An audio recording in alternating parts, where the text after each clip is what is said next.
আজকে আমাদের টপিকটা হচ্ছে ওয়েবসাইট নিয়ে। যেহেতু আমাদেরকে এসইও করা লাগবে, সেই ক্ষেত্রে ওয়েবসাইট সম্পর্কে আমাদের জানা প্রয়োজন আছে। আমাদেরকে এসইওটা করতে হয় ওয়েবসাইটের মধ্যে। তো যার কারণে আমি আজকে আপনাদেরকে ওয়েবসাইট নিয়ে কিছু বেসিক আইডিয়া শেয়ার করব। তো কাজটা কিন্তু কোনো ক্লায়েন্টের জন্য না, জাস্ট নিজে জানার সুবিধার্থে মেনলি আজকের টপিকটা। হ্যাঁ, যেহেতু একটা ওয়েবসাইট লাগবে, ওয়েবসাইটের জন্য দুইটা পার্ট লাগে, একটা ডোমেন আর একটা হোস্টিং। ডোমেন অ্যান্ড হোস্টিং ছাড়া ওয়েবসাইট মেক করা যায় না। ডোমেইন কি? ডোমেইন কি? একটা ওয়েবসাইটের নামকে ডোমেইন বলা হয়। একটা ওয়েবসাইটের নামকে কি বলা হয়? ডোমেইন বলা হয়। যেমন facebook.com, youtube.com, google.com, প্রত্যেকটা এক একটা কি নেম? Domain name. তারপর ডোমেইনের বিভিন্ন ধরনের এক্সটেনশন আছে, যেমন অর্গানাইজেশন সাইটের জন্য .org, ইনফরমেশন সাইটের জন্য .info, নেটওয়ার্কিং সাইটের জন্য .net। তো সচরাচর আমরা .comটাকে সবচেয়ে বেশি চিনে থাকি, কারণ এটা বিজনেস ক্লাসের ডোমেইন বলা হয় আর কি। আর এছাড়াও আরও 400+ ডোমেইন এক্সটেনশন আছে। কয়শো প্লাস? 400+। ওই যে যেমন বললাম .info, .org, .net, .fun, .ai, এরকম অনেক অনেক এক্সটেনশন আছে। আমরা কম্পিটিটিভ অ্যানালাইসিস করার সময় কিন্তু এই ধরনের এক্সটেনশনগুলো দেখতে পেয়েছিলাম, অনেক ওয়েবসাইটের ক্ষেত্রে দেখতে পেয়েছি না, বিভিন্ন ধরনের আলাদা আলাদা .com ছাড়া বিভিন্ন ধরনের ডোমেন এক্সটেনশন। তো একটা ওয়েবসাইট মেক করতে গেলে আমার কি লাগবে? একটা ওয়েবসাইটের নাম লাগবে, যেটাকে ডোমেন নেম বলা হচ্ছে। তো ডোমেনটা অ্যাভারেজে স্ট্যান্ডার্ড প্রাইস যদি বলি, এটা অ্যাভারেজে ধরেন 1000 থেকে 2000 টাকার মতো কস্টিং যায় একটা ডোমেনের প্রাইস আর কি। হ্যাঁ, আর ডলারে যদি বলেন $10 থেকে $20 মতো এর মধ্যেই থাকে আর কি ডোমেনের প্রাইসটা। এরপরে আরেকটা কি লাগবে? হোস্টিং লাগবে। হোস্টিং কি? আমাদের ওয়েবসাইটে যে কন্টেন্ট পাবলিশ করব, ইমেজ পাবলিশ করব, ভিডিও পাবলিশ করব, এগুলো যে জায়গায় থাকবে, যে স্পেসটা, যে স্টোরেজটা, সেটাকেই হোস্টিং বলা হচ্ছে। আমরা আমাদের ওয়েবসাইটে যে কন্টেন্টগুলো পাবলিশ করব এবং ইমেজ বলেন, মিডিয়া বলেন, যা যা পাবলিশ করবে, ওগুলো যে জায়গায় থাকবে সেই স্পেস বা অপশনের নামটা কি? হোস্টিং। তো হোস্টিং যেহেতু বলছি, ব্যাপারটা হচ্ছে কেমন দেখেন, আমরা হচ্ছে বাটন ফোন ইউজ করেছি না? Button phone external memory card ছাড়া আমরা কি কিছু ইউজ করতে পারি? এক্সটার্নাল মেমোরি কার্ড ইউজ করলেই তখন আমরা চাইলে কোনো ইনফরমেশন রাখতে পারি ওই মেমোরিতে, আদারওয়াইজ কোনো কিছু রাখা যায় না। সেমভাবে একটা ওয়েবসাইটের ক্ষেত্রেও শুধুমাত্র ডোমেনের নাম থাকলে হবে না, ওই জায়গায় কোনো ইনফরমেশন রাখতে গেলে আমার কি নিতে হবে? হোস্টিং নিতে হবে, যেটা একটা স্টোরেজ হিসেবে কাউন্ট হচ্ছে। এই হোস্টিংটা আপনাকে আরও একটা সুবিধা প্রোভাইড করছে। কেমন? যেমন ধরেন আমরা যদি ফিজিক্যাল দোকানের কথা বলি, আমরা কি রাত দিন 24 ঘন্টা দোকানটাকে খোলা রাখি? না, বিশেষ করে রাতের টাইমটাতে যখন হচ্ছে কাস্টমারের কোনো আনাগোনা থাকে না, ওই টাইমটাতে আমরা আমাদের দোকান বন্ধ করে যে যার মতো করে বাসায় চলে যাই। সেমভাবে আমি যদি একটা ওয়েবসাইটের কথা বলি, আমার ওয়েবসাইটটা পিসিতে যতক্ষণ ওপেন থাকবে ততক্ষণই তো আমার খোলা থাকার কথা। পিসি অফ করে দিলে ওয়েবসাইটটা বন্ধ হয়ে যাওয়ার কথা না? বাট ওয়েবসাইটটা কি বন্ধ হয় কখনো? 24 আওয়ার ওপেন থাকে না? 24 আওয়ার ওপেন রাখার জন্য যে সার্ভারটা, সেটাই হচ্ছে হোস্টিং। হোস্টিং কোম্পানি তাহলে আরেকটা সুবিধা কি দিচ্ছে? আপনার ওয়েবসাইটটাকে 24 আওয়ার, সপ্তাহে 7 দিন, বছরে 365 দিন সচল রাখার জন্য কি করে? হেল্প করে। কারণ আপনি যদি এরকম হইতো, তাহলে আপনাকে পিসি রাত দিন 24 ঘন্টা কি রাখতে হইতো? ওপেন রাখতে হইতো। বুঝতে পেরেছেন ব্যাপারটা? তো হোস্টিং এর ক্ষেত্রে আবার দুই ধরনের হোস্টিং আছে, একটা শেয়ার হোস্টিং আর একটা হচ্ছে ডেডিকেটেড হোস্টিং। যেমনটা ওয়াইফাই আইপির ক্ষেত্রে থাকে শেয়ার আইপি, আর একটা হচ্ছে ডেডিকেটেড আইপি। সেমভাবে হোস্টিং এর ক্ষেত্রেও থাকে। ধরেন আপনার 100 জিবির একটা সার্ভার আছে, আপনি 100 জিবি সার্ভারটাকে 1 জিবি 1 জিবি করে 100 জনের কাছে সেল করছেন, তাহলে এটা হয়ে গেছে শেয়ার হোস্টিং। বাট যখন ওই 100 জিবির সার্ভারটা একজনকেই দিবেন, তখন সেটা হয়ে যাচ্ছে ডেডিকেটেড হোস্টিং। বুঝতে পেরেছেন বিষয়টা? তো হোস্টিং এর প্রাইস ডিপেন্ড করে হচ্ছে স্টোরেজের উপর। কিসের উপর? স্টোরেজের উপর। এটার আসলে নির্দিষ্ট প্রাইস বলা যাচ্ছে না, আবার এক এক কোম্পানির ক্ষেত্রে এক এক ধরনের প্রাইস থাকতে পারে। তাহলে এখন আমরা যদি ওয়েবসাইট নিতে যাই তাহলে সর্বপ্রথম আমার কি নিতে হবে? ডোমেন অ্যান্ড হোস্টিং নিতে হবে। তাহলে ডোমেন অ্যান্ড হোস্টিং আমরা কোত্থেকে নিব স্যার? ডোমেন হোস্টিং নেওয়ার জন্য বেশ কিছু প্ল্যাটফর্ম আছে, যেমন নেমচিপ আছে, হোস্টগ্রেটর আছে, হোস্টিঙ্গার আছে, গোডেডি আছে, এরকম আরও অনেকগুলো প্ল্যাটফর্ম আছে যে প্ল্যাটফর্মগুলো থেকে আমরা কি নিতে পারি? ডোমেন হোস্টিং নিতে পারি। তা আমি যেগুলোর নাম বলেছি ওগুলো হচ্ছে ইন্টারন্যাশনাল। ওগুলো কি ইন্টারন্যাশনালি পপুলার যে প্ল্যাটফর্মগুলো, সেই প্ল্যাটফর্মগুলোর নামগুলো আমি আপনাদেরকে শেয়ার করেছি। তার মধ্যে আমি অলরেডি নেমচিপ.com-এ চলে এসেছি।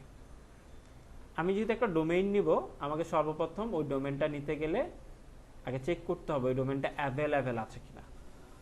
কেন অ্যাভেলেবেল চেক করতে হবে? কারণ আমি যে নামে ডোমেনটা নিব ওই সেম নামে অন্য কেউ ডোমেন নিতে পারবে না। আমি যে ডোমেন নেমটা নিব ওই ডোমেন নেমে অন্য কেউ কি নিতে পারবে না? ডোমেন নিতে পারবে না। যার কারণে আমি যে ডোমেন নেমটা নিতে চাচ্ছি সেটা আগে অ্যাভেলেবেল আছে কিনা সেটা চেক করতে হয়। কোত্থেকে চেক করব? এই যে কোনো কোম্পানি থেকে বা যে কোনো কোম্পানির সাইটে গেলে আপনি চেক করতে পারবেন। আমি তো কয়েকটা কোম্পানির নাম বলেছি। এখানে ধরেন আমি আমার নামে একটা ডোমেন নিতে চাচ্ছি, ইয়াসিন নামে। হ্যাঁ, তাহলে ইয়াসিন দিয়ে আমি যদি এখানে সার্চ করি,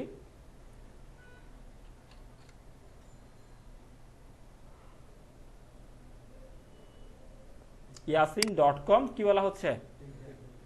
টেকেন। তার মানে কেউ নিয়েছে, এখানে ক্রস দেখাচ্ছে। তো কেউ যেহেতু নিয়েছে, এটা নেওয়ার কোনো সুযোগ নাই। হ্যাঁ, নিতে পারবো যে এটা নিছে তার থেকে, যে ডোমেনটা পারচেজ করছে তার থেকেই নিতে হবে। তো তার থেকে নিতে গেলে আমি চাইলে তাকে কি করতে পারি? অফার করতে পারি যে আমি তোমাকে ডোমেনের জন্য এত $1000 দিব, তুমি যদি আমাকে দিয়ে দাও আর কি। একটা ডোমেনের দামই যদি $1000 হয় তাহলে তার কিছুই দরকার নাই, তাই না? অবশ্যই একটা ডোমেনের দাম অনেক হয়, যেগুলোকে প্রিমিয়াম ডোমেন বলা হয়। কত ডলার? $8000 শুধুমাত্র ডোমেইনের প্রাইস। এরপরে দেখেন 12,000, প্রায় $13,000 শুধু ডোমেইনের প্রাইস। বুঝতে পারছেন? কি বুঝলেন? একটা ডোমেনের দাম 1 থেকে 2,000 ছাড়াও এর বাইরেও হয়। আমি তো 1 থেকে 2,000 টাকার কথা বলেছি। 1 থেকে 2,000 টাকার কথা বলেছি যেগুলো হচ্ছে নর্মাল অ্যাভেলেবেল পাওয়া যায়। যেমন ধরেন আমি এখানে যেহেতু yasin.com এটা অ্যাভেলেবেল নেই, আমি অন্য নামে ডোমেনটা নিতে চাচ্ছি। হ্যাঁ, করা যায়। হ্যাঁ, করা যায়, অনেকে করে। তো এরকম ডোমেন বিজনেস করে অনেকে। ডোমেন বিজনেস করতে গেলে এটা আবার রিসার্চের একটা ব্যাপার স্যাপার থাকে। অনেকে ভালো রিসার্চ করতে জানে। ভালো রিসার্চ করতে জানে বলতে হচ্ছে বিষয়টা এমন, সে এমন একটা নেম চুজ করছে যে নেমটা আগামীতে একটা ব্র্যান্ড হিসেবে দাঁড়াইতে পারে। তো যার ব্র্যান্ড, সে ব্র্যান্ড দাঁড় করাইছে, সে স্বাভাবিকভাবে তাকে যদি $10,000 বলে, সে কিন্তু ডোমেনটাই নিবে, কারণ নিজের ব্র্যান্ডটাকে রক্ষা করতে গেলে। বুঝতে পারছেন? ব্যাপারটা এরকম আর কি। যেমন আমাদের ক্রিয়েটিভের ডোমেনও কিন্তু অ্যাভেলেবেল ছিল না, এটা 80,000 টাকা দিয়ে নিতে হয়েছে শুধু ডোমেইনটা। ক্রিয়েটিভ আইটি ইনস্টিটিউট নামে যে ডোমেনটা আছে আর কি। আমাদের কিন্তু প্রথম ডোমেনটা ছিল হচ্ছে creative-it ছিল। ক্রিয়েটিভ আইটি ইনস্টিটিউট একসাথে পাইনি আমরা। বুঝতে পারছেন? তো পরে যেহেতু একটা ব্র্যান্ড হিসেবে দাঁড়াই গেছে, তো এখন নিজেদেরকে ধরে রাখতে গেলে কি লাগছে? ওই ডোমেনটা লাগবে। তখন গিয়েই হচ্ছে ওই ভালো অ্যামাউন্ট পে করে কিন্তু ডোমেনটা নিতে হয়েছে। যেমন অলরেডি হচ্ছে বাংলাদেশে কিন্তু একজন facebook.com.bd কিনে রেখে দিয়েছে। জানেন এটা? ঘটনাটা জানেন? এটা নিয়ে কিন্তু মামলা চলছে, ফেসবুক মামলা করছে তার নামে। তো ব্যাপারটা হচ্ছে ফেসবুক আসার আগে না, ফেসবুক যখন আসে তখনই তো মোটামুটি আমাদের বাংলাদেশে একজন ব্রডব্যান্ড ছিল, ব্রডব্যান্ড ইউজার বা সেলার ছিল, নাকি হচ্ছে ডিসলাইন সেলার ছিল মনে হয় সে একজন। তো ও কি করছে, facebook.com.bd নামে ডোমেনটা নিয়ে রাখছিল। হ্যাঁ, তো স্বাভাবিকভাবে .com.bd এটা সে তার বাংলাদেশ হিসেব করে নিয়েছিল আর কি। তো এটা যে এত পপুলার হয়ে যাবে সেটা চিন্তাও করে নাই। তো যখন ফেসবুক, আপনার বিশেষ করে যেগুলো ব্র্যান্ড আছে যেমন ফেসবুক, গুগল, এরা শুধুমাত্র facebook.com যে কিনে রাখে তা কিন্তু না, এর সাথে রিলেভেন্ট আরও যত এক্সটেনশন আছে প্রত্যেকটা রেখে দেয় তারা, যাতে করে কেউ ফ্রড করতে না পারে। facebook.com.bd, facebook.com.us, মানে কান্ট্রি এক্সটেনশনগুলো তারা রেখে দেয়। গুগলেরও কিন্তু প্রত্যেকটা কান্ট্রির জন্য আলাদা আলাদা এক্সটেনশন আছে, বুঝতে পারছেন? তো ওরা যখন এগুলা আস্তে আস্তে সবকিছু গুছাই উঠতেছে, তখন facebook.com.bd কিনতে যায়, দেখা যায় এটা অ্যাভেলেবেল নেই। তখন হচ্ছে ওরা নক করে, তখন সে মোটামুটি বাংলাদেশি, তো সে মোটামুটি একটা ভালো অ্যামাউন্ট চাইছে, প্রায় কত $1000 নাকি চাইছে ফেসবুক থেকে। তো ফেসবুক বলে যে না, আমি এটা পে করবো না তোমাকে, এত $1000 তোমাকে আমি পে করবো না, আমি তোমাকে হ্যাঁ দিব, একদম কম দিব তাও না, দিব। কিন্তু সে তার জায়গা থেকে বলছে আমাকে এত দিলে আমি ডোমেনটা দিব, নাইলে আমি দিব না। তো যার জন্য হচ্ছে তার নামে বাংলাদেশি আইনে মামলা করা হয় আর কি, মামলা এখনো চলমান, কিন্তু কোনো লাভ নাই। রিজনটা হচ্ছে যে পারচেজ করছে সে লিগ্যালি পারচেজ করছে, ইলিগ্যালি পারচেজ করার কিছু নাই। হ্যাঁ, তার ব্যক্তিগত বিষয়, আর সে কত দিয়ে সেল করবে না করবে সেটাও তার ইচ্ছা, বুঝতে পারছেন? এই আর কি বিষয়। এটা মামলা এখনো চলতেছে, এটার কোনো এখনো সমাধান হয় নাই। কোনটা? facebook.com.bd চালাচ্ছে না তো, ডোমেনটা নিয়ে ফেলায় রাখছে খালি। এই যে দেখেন facebook.com.bd, এমনিতে নিয়ে ফেলায় রাখছে। কিছু আছে এখানে ফেলায় রাখছে নিয়ে। আগে এখানে তো একটা ওর মোটামুটি কয়েকটা এই ইমেজ ছিল, তারপর ওর নাম লেখা ছিল যার। হ্যাঁ, লস তো ফেসবুকের, ওর তো কোনো লস নাই। ওর লস নাই বলতে যে ফেসবুক থেকে অ্যামাউন্ট পাবে, তো একটা পাবেই সে, কারণ আইনিভাবে যদি সমাধান দেয়, হয়তো এদিক সেদিক করে একটা সমাধান দিবে যে হ্যাঁ ঠিক আছে, তাহলে তুমি আচ্ছা তাকে কি করো, ম্যানেজ করো, বুঝতে পারছেন? ঠিকই ওকে কিন্তু পেমেন্ট করতে হবে, ও কিন্তু এমনিতেই ছাড় দিবে না। তো ধরেন প্রতি বছরে সে কত ডলার করে দিচ্ছে, অ্যাভারেজে ধরেন $10 করেও যদি পে করে, সে যদি 10 বছর নিয়ে রাখে $100 গেছে, তার $100 খরচ গেছে আর কি। সে কিন্তু $1000 চেয়ে বসে আছে, সে ওই যে 10 বছর নিয়ে রাখছে, তার একটা খরচ আছে না? হ্যাঁ, এটা আর কি। এরকম বিজনেস অনেকেই করে, কিছু কিছু পার্সেন্ট যাদের হচ্ছে মোটামুটি ভালো রিসার্চ করার মতো আইডিয়া থাকে, তারা কি করে এরকম অনেক অনেক নেম আগে থেকে রিসার্চ করে ডোমেনগুলো নিয়ে ফেলে রাখে। একটা সময় গিয়ে কয়েক বছর পরে গিয়ে দেখা যায় ডোমেনটা একটা ব্র্যান্ড হিসেবে দাঁড়াই গেছে, তখনই তারাই নিজেরাই যোগাযোগ করে তার সাথে, তার থেকে গিয়ে তো যোগাযোগ করতে হচ্ছে না, তারা নিজেরাই এসে যোগাযোগ করে যে আমার এই রিলেটেড ডোমেনটা লাগবে। যেমন অলরেডি আপনাদেরকে বললাম ক্রিয়েটিভটা, তো ক্রিয়েটিভের কাছে সে আসে না, ক্রিয়েটিভ গেছে তার কাছে, কারণ তার একটা ব্র্যান্ড হিসেবে দাঁড়ায় গেছে। এখন তার ব্র্যান্ডটাকে আরো একটু প্রফেশনাল করতে গেলে ক্রিয়েটিভ আইডি ইনস্টিটিউট পড়াটা লাগবে, বুঝতে পারছেন বিষয়টা? এই হচ্ছে বিষয় আর কি। তো এরকম বিজনেস অনেকেই করে। ওকে, যাক, আমরা এখন যেহেতু ওই নামে পাচ্ছি না, আমরা তো গরিব, আমরা তার অত বড় লোক না যে $1000 দিয়ে কি করবো, ডোমেন নিব।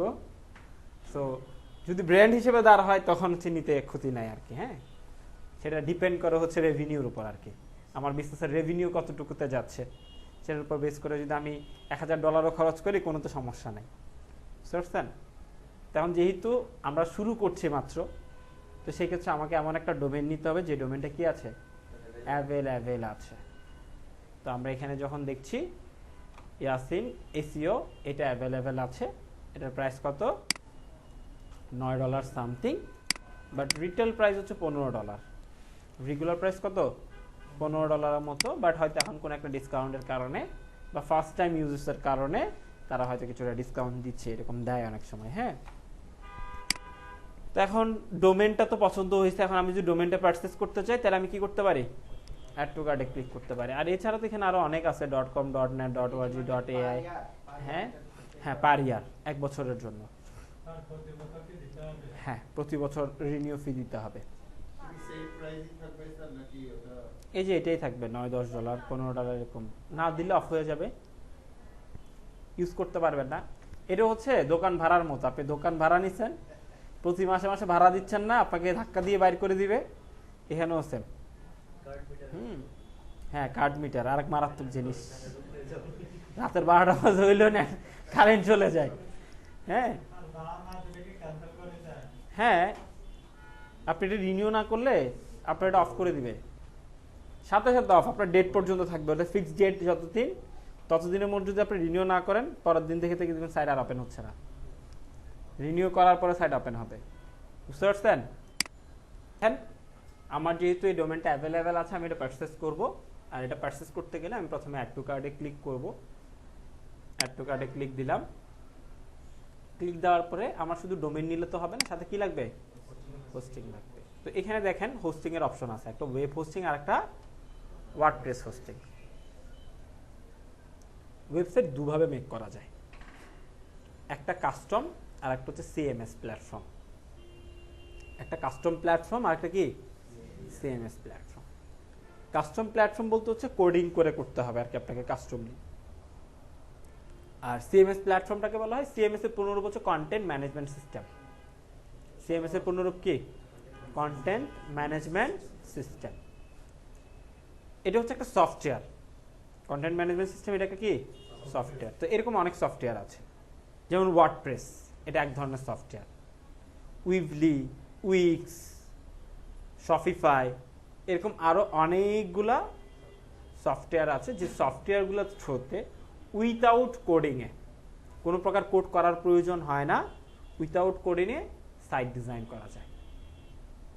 ওই প্ল্যাটফর্মগুলোকে সিএমএস প্ল্যাটফর্ম বলা হয়। বুঝতে পেরেছেন? ওগুলো একটা কি বলেছিলাম? সফটওয়্যার। তো তার মধ্যে সবচেয়ে বেশি পপুলার হচ্ছে ওয়ার্ডপ্রেসটা। ওয়ার্ডপ্রেসটা সবচেয়ে কি বেশি পপুলার। তো যার কারণে ওয়ার্ডপ্রেস নামে আলাদা একটা হোস্টিং রাখছে তারা। এমনি তো ওয়েব হোস্টিংটা বলতে বোঝাচ্ছে পুরো সব ধরনের ওয়েবসাইটের জন্য, যে কোনো ওয়েবসাইটের জন্য আপনি ওয়েব হোস্টিংটা ইউজ করতে পারবেন। কিন্তু ওয়ার্ডপ্রেস হোস্টিংটা অনলি ফর কিসের জন্য? ওয়ার্ডপ্রেসের জন্য। যেহেতু ওয়ার্ডপ্রেস প্ল্যাটফর্মটা এখন অনেক পপুলার, যার কারণে তারা ওয়ার্ডপ্রেসের জন্য আলাদা একটা কি রাখছে? হোস্টিং প্রসেস রাখছে। হ্যাঁ, তো আমরাও কিন্তু এখানে এসইও প্ল্যাটফর্মটা দেখবো হচ্ছে ওয়ার্ডপ্রেসের থ্রুতে। এখন আমরা কোনটা নিব? ওয়ার্ডপ্রেস নিব নাকি ওয়েব হোস্টিংটা নিব? আমার সাজেশনটা থাকে ওয়েব হোস্টিংটা নেওয়া। কারণটা হচ্ছে, হয়তো আমি এখন ওয়ার্ডপ্রেস দিয়ে করেছি, পরবর্তীতে আমি চাচ্ছি এটা কাস্টমলি বিল্ড করবো আমার সাইটটা। কারণ পরবর্তীতে আমি কাস্টমলি বিল্ড করতে গেলে আমার হোস্টিংটাই চেঞ্জ করতে হবে। কারণ এই ওয়ার্ডপ্রেসের হোস্টিংয়ে কিন্তু আমি চাইলে কাস্টম সাইট বিল্ড করতে পারবো না। তো তখন আমার কি লাগবে? ওয়েব হোস্টিং লাগবে। তাহলে আমার হোস্টিং চেঞ্জ করতে হচ্ছে না। তো তার থেকে বেটার আমি যদি আগেই ওয়েব হোস্টিং নিয়ে নেই, তাহলে আমি যে কোনো প্ল্যাটফর্মে আমার সাইটটাকে কি করতে পারি? বিল্ড করতে পারবো, কোনো সমস্যা হবে না। বুঝতে পেরেছেন কি বলেছি? ওকে, আমরা ওয়েব হোস্টিংটা নিব। আর হোস্টিং এর ক্ষেত্রে আমি আপনাদেরকে বললাম বিভিন্ন ধরনের হোস্টিং প্রসেস আছে। এই যে শেয়ার হোস্টিং, ওয়ার্ডপ্রেস হোস্টিং, বিভিন্ন reseller hosting, BPS hosting, dedicated server, বেশ কিছু ব্যাপার আছে। তো আমরা সচরাচর শেয়ার হোস্টিংটাই সবচেয়ে বেশি ইউজ করে থাকি আর কি। তো এখানেও ওয়েব হোস্টিং এর সাথে যেটা ইন্টিগ্রেট করা, আমি যদি এখানে ক্লিক করি, এটাও কিন্তু আপনার শেয়ার হোস্টিংটাই আসে আর কি। হ্যাঁ, তো আমি যদি এখান থেকে এটাকে ক্লিক করি অ্যাড টু কার্ডে, তাহলে আমার এখানে অলরেডি বেশ কিছু অ্যামাউন্ট যুক্ত হয়েছে। আমি ভিউ আইটেমে যদি যাই, আমার পুরো ডিটেলসটা দেখতে পাবো। আমার ডোমেইনটা আমি চাইলে টোটাল 10 বছরের জন্য রেজিস্ট্রেশন করে নিতে পারি। তাহলে 10 বছরের মধ্যে আমাকে আর কোনো পেমেন্ট করা লাগবে না। 10 বছর পর আবার ঠিকই কি করা লাগবে? পেমেন্ট করা লাগবে। তাহলে আমি যদি একটা ডোমেইন নিতে চাই, একসাথে কত বছরের জন্য নিতে পারবো? 10 বছরের জন্য নিতে পারবো। আর হোস্টিং এর ক্ষেত্রে হোস্টিংটা আসলে এক এক কোম্পানি এক এক ধরনের দেয়। অনেকে হয়তো 1 বছরের জন্য নিতে দেয়, অনেকে 2 বছরের জন্য নিতে দেয়, আবার অনেকে 3-4 বছরের জন্য আপনাকে নিতে দেয়। হ্যাঁ, বাট নেমচিপ হচ্ছে সর্বোচ্চ 2 বছর পর্যন্ত অপশন রাখতে দেখলাম। তো আমরা ধরেন এই ডোমেইন হোস্টিংটাই নিব, যার কারণে আমরা এখান থেকে চেক আউটে চলে যাচ্ছি। চেক আউটে যাওয়ার পর আমার ডোমেইন তো ঠিক আছে, আর এই যে হোস্টিং এখানে দেখাচ্ছে, এখানে স্টিলার প্যাকেজ মানে একদম বেসিক প্যাকেজটা আর কি। ওদের আবার এখানে বিভিন্ন ধরনের প্যাকেজ আছে। আপনি যদি এখানে এডিট সেকশনে যান, দেখবেন প্যাকেজ। হ্যাঁ, এখানে বেশ কিছু প্যাকেজ আছে। এখানে না, আমরা হচ্ছে এই হোস্টিং শেয়ার হোস্টিং গেলে এখানে প্যাকেজগুলো দেখতে পাবেন। এই যে দেখছেন, Stiller package, Stiller plus package, Stiller business package, এখানে বিভিন্ন ধরনের প্যাকেজ আছে। তো এগুলো স্টোরেজের উপর ডিপেন্ড করে আর কি। আপনাকে স্টোরেজ কত স্টোরেজ দিচ্ছে না দিচ্ছে সেটার উপর ডিপেন্ড করে প্রাইসিংটা ডিপেন্ড করছে আর কি। তো আমরা একদম বেসিক প্যাকেজটাই নিচ্ছি। আর এখানে আমাকে দেখতে পাচ্ছি কত 1 মান্থ। আমরা তো 1 মান্থের জন্য নিব না, আমরা নিলে একেবারে 1 বছরের জন্য মিনিমাম নিয়ে নেই আর কি। তো 1 বছরটাকে সিলেক্ট করে দিলাম। তাহলে এমনিতে রেগুলার প্রাইস হচ্ছে $44 সামথিং, বাট বর্তমানে স্পেশাল অফারে তারা হচ্ছে $22 সামথিং এ দিচ্ছে আর কি। অ্যাভারেজে প্রাইসিং আসছে 32.74। আবার এসএসএল এর একটা ব্যাপার ছিল, খেয়াল আছে? আমরা কিন্তু এসএসএল নিচে এখান থেকে না, এই যে এখানে স্ক্রল করে নিচের দিকে আসলে দেখবেন এসএসএল এর একটা অপশন আছে, দেখছেন? তো চাইলে আমি এসএসএলটাও নিতে পারি, বাট প্রথম বছর হোস্টিং এর সাথে এসএসএল ফ্রি থাকে, যার কারণে আমরা এসএসএলটা আপাতত সিলেক্ট করি নাই। প্রায় কোম্পানি হচ্ছে ফার্স্ট ইয়ার হোস্টিং এর সাথে এসএসএলটা কি দেয়, ফ্রিতেই দেয়। বুঝতে পারছেন ব্যাপারটা? যার কারণে আমি এসএসএলটা নেই নাই। তো তাহলে আমার এখন প্রাইজিং আসছে কত ডলার, $32। তাহলে একটা ডোমেন হোস্টিং নিতে গেলে আমার একদম বেসিক প্রাইসই আসছে মোটামুটি $30 থেকে $40 মতো আসে আর কি। এটা তো এক এক সময় এক এক অফারের উপর ডিপেন্ড করে, সবসময় তো সেম অফার মেনটেন হয় না, অনেক সময় হয়তো আরো বেশিও থাকতে পারে, আবার অনেক সময় আরো কমও থাকতে পারে, এটা অফারের উপর ডিপেন্ড করে হয় আর কি। এখন আমি যদি এই ডোমেন হোস্টিংটা নিতে চাই তাহলে আমাকে কি করতে হবে, কনফার্ম অর্ডার করতে হবে। আর কনফার্ম অর্ডারে ক্লিক করলে আমাকে এখানে একটা অ্যাকাউন্ট ক্রিয়েট করতে হবে সর্বপ্রথম, যেহেতু আমি তাদের থেকে পারচেজ করছি, তাদের এখানে একটা অ্যাকাউন্ট ক্রিয়েট করতে হবে। প্রোমো কোড হচ্ছে ওই যে স্পেশাল কোনো অফার থাকলে বা আপনারা কোনো একটা কোড দিয়েছে, ওই কোডের মাধ্যমে ডিসকাউন্ট নিতে পারবেন আর কি। কোডটা ইউজ করলে তখন ডিসকাউন্ট থাকে আর কি। বিশেষ করে হচ্ছে যেমন ফুড পান্ডা বা হচ্ছে এখন তো নতুন একটা আসছে, এটার নাম কি জানি, ফুডি। হ্যাঁ, ফুডিতে এখন প্রচুর পরিমাণ হচ্ছে কুপন কোড দিচ্ছে, প্রত্যেকটা বাদে কুপন দিলেই দেখবেন মোটামুটি অনেক ডিসকাউন্ট হয়ে যাচ্ছে। হ্যাঁ, তো এই আর কি, এরকম প্রোমো কোডটাও same, coupon code promo code এগুলো একই কথা। তো এখন কনফার্ম অর্ডারে ক্লিক করলে আমাকে আগে এখানে একটা কি করতে বলবে, অ্যাকাউন্ট ক্রিয়েট করতে বলবে। অ্যাকাউন্ট ক্রিয়েট করার পরে আমাকে এই অ্যামাউন্টটা পে করতে হবে, $32, এটা ইউএসডিতে আছে। হ্যাঁ, তাহলে আমাকে টাকায় পে করা যাবে না, কিসে পে করতে হবে, ডলারে পে করতে হবে। আর আমি যদি ডলারে পে করতে যাই আমাদের একটা ডুয়েল কারেন্সি কার্ড লাগবে। কি কার্ড লাগবে, ডুয়েল কারেন্সি কার্ড লাগবে। ডুয়েল কারেন্সি কার্ড ছাড়া কি করা যায় না, ডলারে পে করা যায় না। তো আপনার যদি ডুয়েল কারেন্সি কার্ড থাকে তাহলে আপনি ডুয়েল কারেন্সি কার্ড দিয়ে পে করে এটা পারচেস করে নিতে পারেন। এখন এটা পারচেস করলে আপনাকে তারা একটা মেইল প্রোভাইড করবে না যে আপনি পারচেস করছেন, আপনাকে কিছু ডাটা তারা প্রোভাইড করবে না।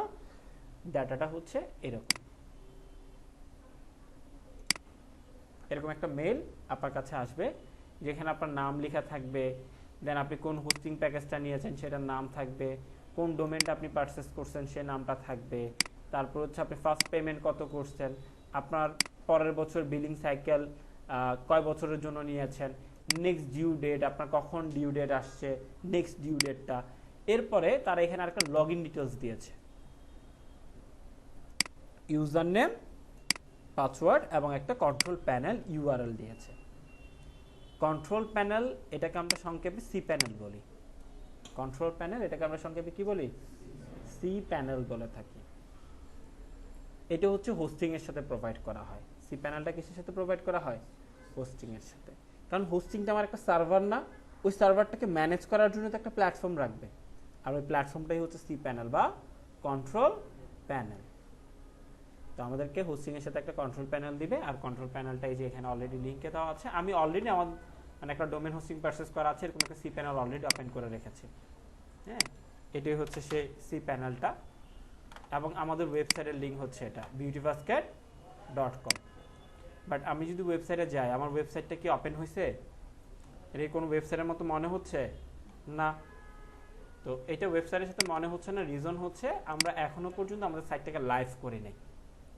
আবার ডোমেন হোস্টিং পারচেজ করছি ঠিক আছে, বাট সাইটটাকে কি করে নাই, লাইভ করি নাই। আর লাইভ করতে গেলে তখনই আমাদের কোথায় যেতে হবে, কন্ট্রোল প্যানেলে যেতে হবে। কন্ট্রোল প্যানেল ছাড়া আমরা কি করতে পারি না, সাইটটাকে লাইভ করতে পারি না। তো এই জন্য আমরা কন্ট্রোল প্যানেলে চলে আসছি। এবার আপনাকে যে ইউজার নেম পাসওয়ার্ডটা তারা প্রোভাইড করেছে, সেই ইউজার নেম পাসওয়ার্ড দিয়ে আপনি লগ ইনে ক্লিক করে লগ ইন করে নেবেন। এই যে সি প্যানেলে লগ ইন হয়ে গেছে। সি প্যানেলে লগ ইন হওয়ার পরে এখানে আবার অনেকগুলো অপশন আছে।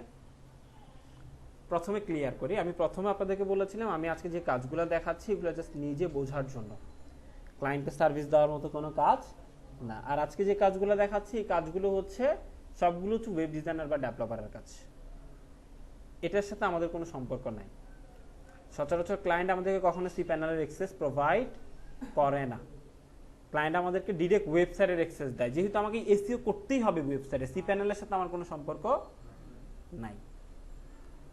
তো এই জন্য সচরাচর ক্লায়েন্ট আমাদেরকে সি প্যানেল অ্যাক্সেস প্রোভাইড করতে চায় না, তারা আমাদেরকে জাস্ট হচ্ছে ওয়েবসাইটের অ্যাক্সেস দেয়। তো সি প্যানেল অ্যাক্সেসটা দেয় হচ্ছে মেইনলি যারা ওয়েব ডিজাইনার আছে, ডেভেলপার, কারণ তাদের প্রত্যেকটা কাজ হচ্ছে এই সি প্যানেলের সাথে যুক্ত। বুঝতে পেরেছেন? তো আমি আজকে পার্টটা দেখাচ্ছি জাস্ট আপনার নিজের বেসিক কিছু পার্ট ক্লিয়ার করার জন্য মেইনলি পার্টটা দেখাচ্ছি, নয়তো এগুলো আপনাদের প্রয়োজন ছিল না। বুঝেছেন কি বলেছি? ওকে, দেন এখন এখানে একটা অপশন দেখতে পাচ্ছি, আমি এখান থেকে কয়েকটা অপশন জাস্ট একটু বুঝিয়ে দিব। প্রথম হচ্ছে ইমেল অ্যাকাউন্টস, আর হচ্ছে এখান থেকে হচ্ছে ডোমেনের একটা সেকশন আছে, ডোমেন সেকশন। ইমেল অ্যাকাউন্টস থেকে হচ্ছে আমরা ওয়েব মেইল ক্রিয়েট করতে পারবো, আর ডোমেনস অপশন থেকে আমরা সাবডোমেন ক্রিয়েট করতে পারবো। তো ইমেল কয়টা ক্রিয়েট করতে পারবো, সাবডোমেন কয়টা ক্রিয়েট করতে পারবো, এটা আবার ডিপেন্ড করে হোস্টিং এর উপর। আপনি হোস্টিং যে প্যাকেজটা পারচেজ করছেন ওইটার উপর আবার ডিপেন্ড করে যে কয়টা ক্রিয়েট করতে দিবে তারা। তাহলে আমরা একটু করে দেখি আমাদের আগে হোস্টিংটা কত জিবি। আমরা যদি এখান থেকে দেখি আমাদের হোস্টিংটা হচ্ছে 2 জিবির। কত দিবে? 2 জিবির একটা হোস্টিং আমরা নিয়েছি। তো এই 2 জিবির হোস্টিংয়ে আমি এখানে এক্সট্রা কিছু পার্ট যেমন সাবডোমেন ক্রিয়েট করতে পারবো কয়টা? 5টা। এরপরে হচ্ছে ইমেইলের একটা সেকশন আছে। ইমেল অ্যাকাউন্ট হচ্ছে ইনফিনিটি, তার মানে হচ্ছে আনলিমিটেড।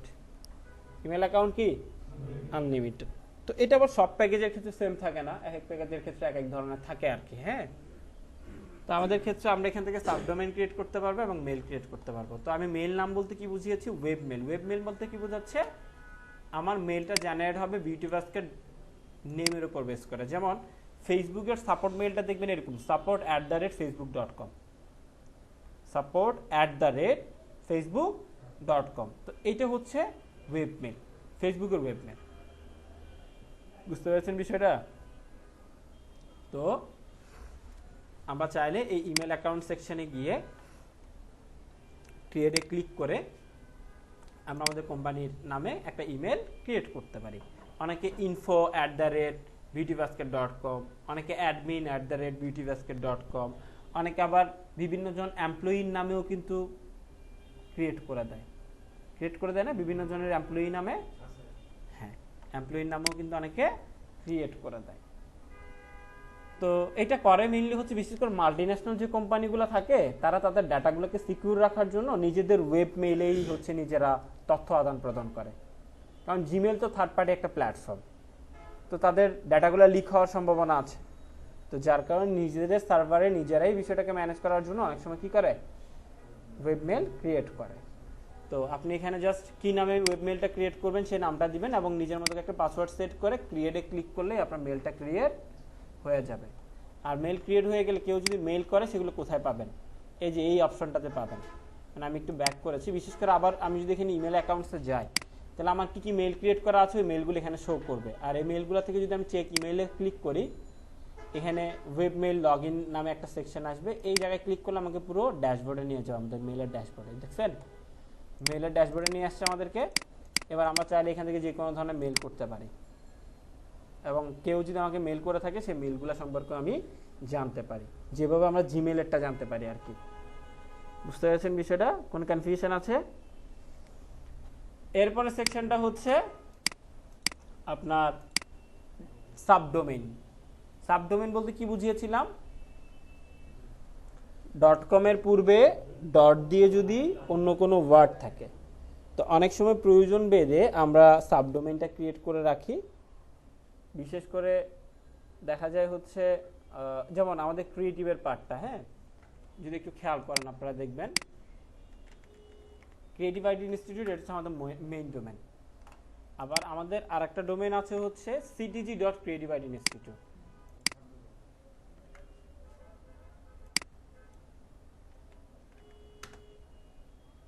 এই দেখছেন, এটা একটা আর এটা একটা, বাট এটা কি ডোমেন? সাবডোমেন। তো এটা কেন ক্রিয়েট করা হয়েছে? সিটিজি ব্রাঞ্চের জন্য ক্রিয়েট করা হয়েছে।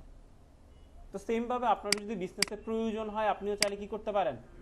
সাবডোমেন ক্রিয়েট করতে পারেন। আর ক্রিয়েট করতে গেলে ডোমেইনস অপশনে চলে যাবেন। হ্যাঁ, এই যে এখানে বলাই আছে না 5টা ডোমেইন ক্রিয়েট করতে পারবো সাবডোমেন, এটা তো দেখালাম কিছুক্ষণ আগে। এটার উপর ডিপেন্ড করে কতটুকু লিমিট আছে। কিছু কিছু হোস্টিং এ দেখবেন একদম 0 দেওয়া আছে, তাহলে আপনি কিন্তু একটাও ক্রিয়েট করতে পারবেন না। এটা হোস্টিং প্যাকেজের উপর ডিপেন্ড করে। তো আমি যদি এখান থেকে ডোমেইনস অপশন থেকে এই ডোমেইনসে চলে যাই, ডোমেইনসে যাওয়ার পর কি নামে আপনি ডোমেইন ক্রিয়েট করতে যাচ্ছেন, যেমন আমার এখানে কয়েকটা ডোমেইন ক্রিয়েট করা আছে। affiliate.beautybasket.com নামে একটা আছে, yasin.beautybasket.com নামে একটা আছে। হ্যাঁ, 2টা সাবডোমেইন ক্রিয়েট করা আছে। তো আমি যদি আরেকটা সাবডোমেইন ক্রিয়েট করতে চাই, যে ক্রিয়েট এ নিউ ডোমেইন, দেন হচ্ছে কি নাম, ধরেন yasin.seo.beautybasket.com এই নামে একটা ক্রিয়েট করতে যাচ্ছি, দিয়ে জাস্ট ক্রিয়েটে ক্লিক করলে বা সাবমিটে দিলে এটা কি হয়ে যাবে? ক্রিয়েট হয়ে যাবে, একটা সাবডোমেইন ক্রিয়েট হয়ে যাবে। কথায় ক্লিয়ার? তো ডিজাইনের ব্যাপারটা কিন্তু আবার আলাদা, আমরা জাস্ট ডোমেনটা ক্রিয়েট করছি, আবার এগুলো ডিজাইনের ব্যাপার স্যাপার আছে না, এগুলো আবার ডিজাইনও করতে হবে। যেরকম আমরা সাবডোমেনটা নিয়েছি, সাবডোমেনটাকেও আবার আলাদা করে ডিজাইন করতে হবে। মানে আমি যদি মেইন ডোমেনটাকে ডিজাইন করলেই যে সাবডোমেন ডিজাইন হয়ে যাবে তা কিন্তু না, এটা আলাদা করে কি করতে হয়, ডিজাইন করতে হয়। তো এই দুইটা পার্ট জানা রাখার সুবিধার্থে আমি আপনাদেরকে দেখিয়ে দিয়েছি জাস্ট। আর বাকি এখানে আরও অনেকগুলো সেকশন আছে, যে সেকশনগুলো আমাদের প্রয়োজন হয় না, সচরাচর ওয়েব ডিজাইনার বা ডেভেলপারই বিষয়গুলো সম্পর্কে অবগত থাকেন আর কি। বুঝতে পেরেছেন? তাহলে আমরা একটা কাজ করি, আমাদের সাইটটাকে লাইভ করি। আমাদের সাইটটা কি এখন লাইভ হয়েছে?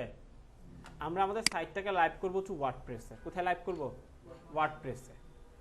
তো ওয়ার্ডপ্রেসে লাইভ করতে গেলে আমরা যদি স্ক্রল করে নিচের দিকে আসি, সফটকলাস নামে একটা অপশন পাবেন, সফটকলাস অ্যাপস ইনস্টলার। এই সফটকলাস অ্যাপ ইনস্টলারে যদি আমি যাই, এখানে দেখতে পাবেন অনেকগুলো সিএমএস প্ল্যাটফর্ম আছে। এগুলো প্রত্যেকটা একটা কি সিএমএস প্ল্যাটফর্ম। সিএমএস প্ল্যাটফর্মের কাজ কি দেখেন, ওই যে বললাম ওয়ার্ডপ্রেস, জুমলা, এরপর আরো অনেক আছে, এখানে শেষ নাই, মানে সিএমএস প্ল্যাটফর্মের শেষ নাই। বাট আমাদের সবচেয়ে বেশি পপুলার কোনটা বলেছিলাম? ওয়ার্ডপ্রেস। তো যার কারণে আমরা আমাদের ওয়ার্ডপ্রেসেই হচ্ছে লাইভটা করব। যার কারণে ওয়ার্ডপ্রেসে চলে আসছি, আসার পর ইনস্টলে ক্লিক করব। যেহেতু সফটওয়্যার তো অলওয়েজ ইনস্টল করতে হয় না, তো এখন আমরা এটাই জন্য কি করছি, ইনস্টল করছি। হোস্টিংয়ে ইনস্টল করে আমাদের সাইটটাকে আমরা কি করব, কানেক্ট করব। তো ইনস্টলে ক্লিক করেন, ক্লিক করার পরে এই যে অপশন চলে আসছে সফটওয়্যার সেটআপ। তো আমাদের ডোমেইন যে http www.https https কোন ভার্সন আমি নিব, এখানে কয়েকটা ভার্সন আছে। এটাতে এসএসএল আছে, এটাতে আছে, এটাতে আছে। তো যেহেতু আমাদের এসএসএল আছে, সেক্ষেত্রে আমরা এই দুইটার একটাই নিব।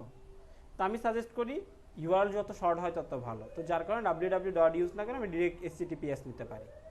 https-টাকে সিলেক্ট করেছি। https-টাকে সিলেক্ট করেছেন, বাট আপনার এসএসএল নাই, তাহলে আপনার এখানে লেখা থাকবে যে এসএসএল নট ফাউন্ড, আপনাকে ইনস্টল করতে দিবে না। বুঝতে পারছেন? তা আমাদের এসএসএল আছে বিধে এখানে কোনো প্রকার নোটিফিকেশন আমাদেরকে প্রোভাইড করেনি। তারপর হচ্ছে এই যে এখান থেকে আমরা ডাব্লিউপিটা তুলে দিব, ডাব্লিউপিটা তুলে দিব। এখন আমি কোন ডোমেনটা, সাবডোমেন করবো নাকি মেইন ডোমেন করবো? এখানে দেখেন আমার সাবডোমেনগুলোও দেখাচ্ছে। আমি মেইন ডোমেনটাকে ইনস্টল করছি। মেইন ডোমেনে যদি ইনস্টল না হয় তাহলে সাবডোমেন ইনস্টল করে লাভ আছে? আগে তো আমার মেইন ডোমেন থাকা লাগবে, তারপর গিয়ে সাবডোমেন করে লাভ আছে। বুঝতে পারছেন? তো যার কারণে আমরা আমাদের মেইন ডোমেনটাকে ইনস্টল করছি। এরপরে ওই ডোমেনে লগ ইন করার জন্য বা ওই ওয়ার্ডপ্রেসে লগ ইন করার জন্য আমার কি লাগবে, একটা ইউজার নেম পাসওয়ার্ড লাগবে। আর এই ইউজার নেম পাসওয়ার্ডটা আমরা আমাদের নিজেদের মতো করে দেব। আপনি ইউজার নেম কি দিচ্ছেন না দিচ্ছেন সেটা আপনার ইচ্ছা। এখানে অ্যাডমিন ছাড়া আপনি অন্য কিছু দিতে পারেন। এখানে ডিফল্ট ভাবে কি আছে, অ্যাডমিন আছে। আপনি চাইলে অন্য কিছু দিতে পারেন, আপনি আপনার নাম দিতে পারেন। হ্যাঁ, কোনটা? এটা হচ্ছে আপডেট ভার্সন, প্রত্যেকটা পার্টের আপডেট আসে না, তো ওদের এখন আপডেট চলতে 6.6.2। প্রতিনিয়ত তো আপডেট হয়, সফটওয়্যার না, এটা আমি তো প্রথমেই বলছি ওয়ার্ডপ্রেসটা কি সফটওয়্যার। তো সফটওয়্যার কিন্তু আপডেট আসে, তো এখন লেটেস্ট আপডেটেই আমরা ইউজ করছি আর কি। এটা অটো লেটেস্ট আপডেটই অটো নিয়ে নিবে, হ্যাঁ, ওইটা দেখতে হয় না। হ্যাঁ, অবশ্যই মনে রাখতে হবে না, আপনি নাহলে লগ ইন করবেন কিভাবে? আপনার ইউজার নেম পাসওয়ার্ড দুইটাই মনে রাখতে হবে। ইউজার নেম কি দিয়েছেন, পাসওয়ার্ড কি দিয়েছেন, দুইটাই আপনার কি লাগবে, মনে রাখা লাগবে। মনে না রাখলে তো আপনি আপনার নিজের ওয়েবসাইটে লগ ইন করতে পারবেন না। ওকে, আমরা আমাদের মতো করে এখানে একটা ইউজার নেম একটা পাসওয়ার্ড দিয়ে দিব। আবার এখানে একটা ইউজার নেম পাসওয়ার্ড আছে, এটা কিসের? এটা সি প্যানেলের ছিল, যে এখান থেকে যে আমরা ইনস্টল করছি। আর এখানে যেটা দিচ্ছি এটা কোনটা, আমাদের ওয়েবসাইটে লগ ইন করার ইউজার নেম পাসওয়ার্ড। এরপর স্ক্রল করে নিচের দিকে চলে আসেন, এখানে আবার সিলেক্ট থিমে গেলে এখানে বিভিন্ন ধরনের থিম আছে। কারণ হচ্ছে যে আমি বললাম আপনাদেরকে উইথাউট কোডিং এ ডিজাইন করা যায়। তো এখানে বেশ কিছু ফরম্যাটের থিম আছে, আপনার যে থিমটা পছন্দ আপনি চাইলে এখান থেকে যে কোনো একটা থিমকে ইউজ করতে পারেন।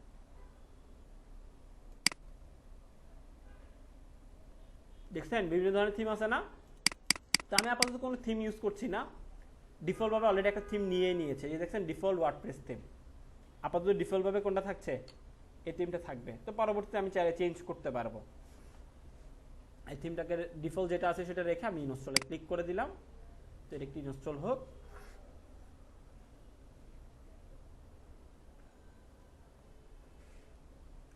এই যে ইনস্টল হয়ে গেছে। আর ইনস্টল হওয়ার পরে সে আমাকে এখানে বলে দিচ্ছে WordPress has been successfully installed. আমার ওয়েবসাইটের লিঙ্ক এটা, আর হচ্ছে অ্যাডমিনিস্ট্রেটিভ ইউআরএল, তার মানে হচ্ছে ওয়েবসাইটে লগ ইন করার ইউআরএল এটা। আমাকে এই ইউআরএলটাও মনে রাখতে হবে। আমরা আমাদের ওয়েবসাইটটা এটা দেখেছি না, এখন যদি আমি রিলোড দিই দেখবেন একটা ওয়েবসাইটের স্ট্রাকচার চলে আসছে। ওয়েবসাইট ক্রিয়েট করে ফেলছে এক ক্লিকে, ওয়েবসাইট ক্রিয়েট হয়ে গেছে, দেখছেন সব ডেটা চলে আসছে ওয়েবসাইটে। তো এখন এই ওয়েবসাইটে তো লগ ইন করতে হবে। আমি চাচ্ছি এই টেক্সটগুলো চেঞ্জ করার জন্য, এই টেক্সটগুলো চেঞ্জ করার জন্য, ইমেজ চেঞ্জ করার জন্য, এগুলো করতে গেলে আমাকে ওয়েবসাইটে লগ ইন করতে হবে না? অথবা আমি যদি কোনো একটা কন্টেন্ট পাবলিশ করতে যাই তাহলে অবশ্যই লগ ইন করতে হবে না? আর লগ ইন করার প্রসেসটা হচ্ছে যে এখানে দেওয়াই আছে beautybasket.com/wp-admin। wp-admin দিয়ে আপনি কি করতে পারবেন? লগ ইন করতে পারবেন। তাহলে আমরা আমাদের ওয়েবসাইটের নামের শেষে /wp-admin দিয়ে দিই। দেখছেন লগ ইন অপশনে নিয়ে আসছে। কোথায় লগ ইন আসছে? এই যে ওয়ার্ডপ্রেস, এটা হচ্ছে ওয়ার্ডপ্রেসের লোগো। ওয়ার্ডপ্রেসের লগ ইনের অপশন আমাদেরকে নিয়ে আসছে। তাহলে আমাদের ওয়েবসাইটের নামের পরে কি দিতে হবে? wp-admin, লগ ইন করতে চাইলে দিয়ে জাস্ট লগ ইনে ক্লিক করলে ইউজার নেম এবং পাসওয়ার্ড যা দিয়েছেন সেটা দিয়ে লগ ইনে ক্লিক করলে লগ ইন হয়ে যাবে।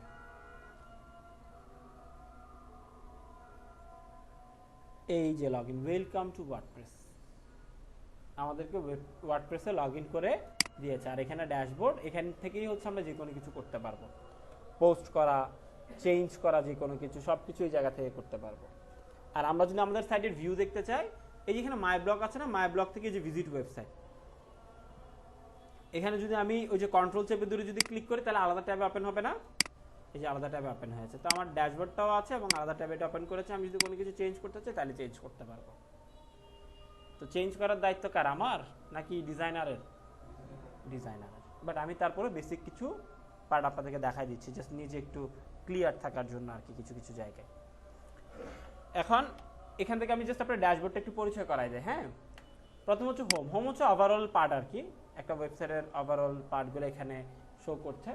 আর আপডেটে হচ্ছে ওই যে বললাম এটা একটা সফটওয়্যার, সফটওয়্যার তো প্রতিনিয়ত আপডেট আসে, আর আপডেট আসলে এখান থেকে আপনি আপডেটটা দেখতে পারবেন। তো আপডেট প্রয়োজন হলে তখন কি করে নিতে পারবেন? আপডেট করে নিতে পারবেন। আর পোস্ট সেকশনে গেলে আপনার ওয়েবসাইটে যা যা পোস্ট আছে সকল পোস্ট আপনি দেখতে পাবেন এখানে। আর যদি নতুন করে কোনো পোস্ট করতে চান, অ্যাড নিউ পোস্টে ক্লিক করে আপনি পোস্ট করতে পারবেন। আপনার আবার ওয়েবসাইটে বিভিন্ন ধরনের ক্যাটাগরি থাকতে পারে না, তারপর ওয়েবসাইটে কি কি ক্যাটাগরিজ আছে প্রত্যেকটা ক্যাটাগরি এখানে দেখতে পারবেন।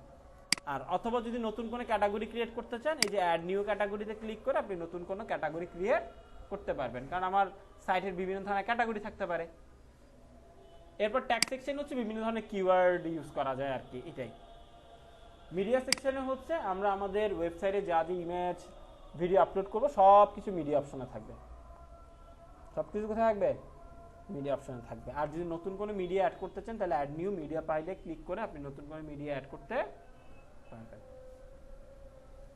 এরপর হচ্ছে পেজেস। একটা ওয়েবসাইটে পেজ থাকে না বিভিন্ন ধরনের, আমরা যেমন লাস্ট ক্লাসে অডিটের ক্লাস করেছি তখন ওখানে দেখলাম না পেজ, বিভিন্ন ধরনের পেজ দেখছি, ক্যাটাগরি দেখছি। তো এই ওয়েবসাইটেও তো বিভিন্ন ধরনের পেজ, বিভিন্ন ধরনের ক্যাটাগরি থাকতে পারে না? তো পেজের ক্ষেত্রে কোন কোন পেজ আছে, পেজেসে গেলে আমরা অল পেজগুলো দেখতে পাবো। এই যে এখানে যা যা পেজ আছে প্রত্যেকটা পেজ দেখতে পাবো। ডিফল্টভাবে প্রাইভেসি পলিসি আর স্যাম্পল পেজ নামে দুইটা পেজ আছে এখানে। আপনি যদি নতুন কোনো পেজ ক্রিয়েট করতে চান, অ্যাড নিউজে ক্লিক করে নতুন কোনো পেজ ক্রিয়েট করতে পারবেন। কমেন্ট সেকশনে আপনাকে যদি কেউ কমেন্টস করে সেক্ষেত্রে কমেন্টস আপনি দেখতে পাবেন। আপনি চাইলে কমেন্টটাকে অ্যাপ্রুভ করতে পারেন অথবা ডিলিট করে দিতে পারেন। অ্যাপারেন্স সেকশন থেকে থিম সেকশনে গেলে আপনার ওয়েবসাইটের লুকটা কেমন হবে সেটাই হচ্ছে থিমের অপশন। তো এখান থেকে অ্যাড নিউ থিমে গেলে আপনি এখানে আরও অনেক থিম দেখতে পাবেন, প্রায় 5-7,000 প্লাস 7,100টা থিম আছে। তো এই থিমের মধ্যে আবার দুই ধরনের থিম আছে, একটা ফ্রি আর একটা পেইড। এক থিমের মধ্যে দুইটা ভার্সন থাকে, ফ্রিও থাকে পেইডও থাকে। তো এখানে তো অনেক থিম আছে, আমি আপাতত থিম নিচ্ছি না, জাস্ট একটু দেখাই দিলাম। আর যদি এখান থেকে প্লাগইন সেকশনে যান, প্লাগইন সেকশনটা কি আসলে? একটা ওয়েবসাইটে আমরা যদি কোনো কিছু নতুনভাবে ফিচার্স যুক্ত করতে চাই, একটা ওয়েবসাইটে নতুন কোনো ফিচার্স যুক্ত যদি করতে চাই, আমরা তো এখানে কোডিং করতে পারবো না, করতে পারবো? তো যেহেতু আমাদের কোডিং এর কোনো কাজ নাই, সেহেতু আমরা এখানে নতুন কোনো ফিচার যুক্ত গেলে আমরা প্লাগইনস ইউজ করি। প্লাগইনস একটা মিনি সফটওয়্যার হিসেবে কাউন্ট করতে পারেন আপনি। বুঝছেন বিষয়টা? তো এই প্লাগইনসগুলোরও কিন্তু আপডেট আসতে পারে, আর আপডেট আসলে আপনি যে ড্যাশবোর্ড থেকে আপডেটস অপশনে দেখতে পাবেন। আর অ্যাড নিউ প্লাগইনস থেকে আপনি নতুন কোনো প্লাগইনস অ্যাড করতে পারবেন। ইউজার সেকশনে হচ্ছে আপনি আপনার ওয়েবসাইটে কাদেরকে অ্যাক্সেস দিয়ে রাখছেন সেই ডিটেলসগুলো দেখতে পাবেন, এবং নতুন করে কাউকে অ্যাক্সেস দিতে চাইলে অ্যাড নিউ ইউজারে ক্লিক করে আপনি কাউকে অ্যাক্সেস দিতে পারবেন। টুল সেকশন থেকে এখানে আরো অনেকগুলো সেকশন আছে, আমাদের যেমন একটা প্রয়োজন হয় না। সেটিং সেকশন থেকে আমরা এখান থেকে জেনারেলে যেতে পারি। জেনারেলে চাইলে আমি এখান থেকে টাইটেল দেন হচ্ছে ট্যাগলাইন, এই দুইটা কিন্তু চাইলে চেঞ্জ করে দিতে পারি। আমি আমার ওয়েবসাইটের নাম অনুসারেও কিন্তু রাখতে পারি বিষয়টা। হ্যাঁ, এরপর রাইটিং সেকশনে তেমন কিছু নাই। রিডিং এ হালকা কিছু বিষয় আছে, যেমন static page, home page, host page, বিভিন্ন ধরনের অপশন আছে। এই ছাড়া এখানে একটা অপশন আছে সার্চ ইঞ্জিন ভিজিবিলিটি, আমি এটাকে অফ করে দিচ্ছি। সার্চ ইঞ্জিন ভিজিবিলিটি দিয়ে কি বোঝাচ্ছে, আমার ওয়েবসাইটে গুগলের রবট ভিজিট করতে পারবে না, আমি এটা ব্লক করে দিয়েছি। আমার সাইটে যাতে রোবট ভিজিট না করে সেটার জন্য আমি কি করে দিয়েছি, ব্লক করে দিয়েছে। সার্চ ইঞ্জিন ভিজিবিলিটি অফ করে দেওয়া মানে হচ্ছে গুগলকে ব্লক করে দেওয়া। তো গুগলের রোবট যদি ভিজিট করতে না পারে, আমার সাইটটা র্যাঙ্কে আসবে না। তো আমি কেন গুগল থেকে ব্লক করে রেখেছি, কারণ আমার ওয়েবসাইটে এখনো পর্যাপ্ত কোনো ইনফরমেশন নাই।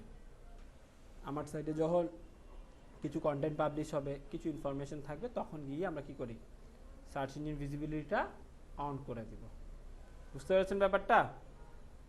আপাতত এটা করে রাখি। সাথে ডিসকাশন থেকে আমরা চাইলে একটা কাজ করতে পারি, সেটা হচ্ছে কমেন্টসটাকে ম্যানুয়াল অ্যাপ্রুভাল দিয়ে রাখতে পারি, যাতে কেউ আমার ওয়েবসাইটের কমেন্ট সেকশনে এসে উল্টাপাল্টা কমেন্ট করতে না পারে। যদি কমেন্ট করে সেটা আমাকে শো করবে, আমি অ্যাপ্রুভ করলে তখন হচ্ছে পাবলিকলি শো করবে, আমি অ্যাপ্রুভ না করলে পাবলিকলি শো। ক্লিয়ার বিষয়টা? সেভ চেঞ্জেস দিয়ে সেভ চেঞ্জেস দেন। এছাড়া পারমালিঙ্কের কথা মনে আছে? পারমালিঙ্কের একটা পার্ট আছে, প্রাইভেসি পলিসির পার্টটা আছে। এই হচ্ছে ওভারঅল আমাদের ড্যাশবোর্ডটা আর কি। এই হচ্ছে আমাদের ওভারঅল কি ড্যাশবোর্ড। তো এখন আমি চাচ্ছি এখানে এই থিমটা ইউজ না করে আরেকটা থিম ইউজ করতে। তাহলে আমরা এখান থেকে অ্যাপারেন্স থেকে কোথায় চলে যাব, থিম সেকশনে গিয়ে অ্যাড নিউতে ক্লিক করে একটা থিম ইউজ করব।